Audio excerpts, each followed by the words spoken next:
بے شک ہم نے کافروں کے لیے زنجیریں اور طوق اور دہکتی آگ تیار کر رکھی ہے۔ جو نیکوکار ہیں وہ ایسی شراب پیئیں گے جس میں کافور کی آمیزش ہوگی۔ یہ ایک چشمہ ہے جس میں سے اللہ کے بندے پیئیں گے اور اس میں سے چھوٹی چھوٹی نہریں نکال لیں گے۔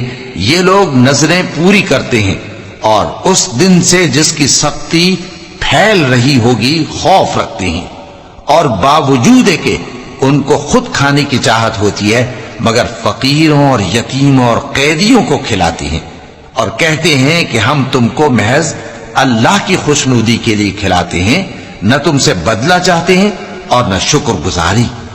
ہم کو اپنے پروردگار سے اس دن کا ڈر لگتا ہے جو چہروں کو بگاڑنے والا اور بڑی سختی والا ہوگا، چنانچہ اللہ ان کو اس دن کی سختی سے بچا لے گا اور تازگی اور خوشی عنایت فرمائے گا۔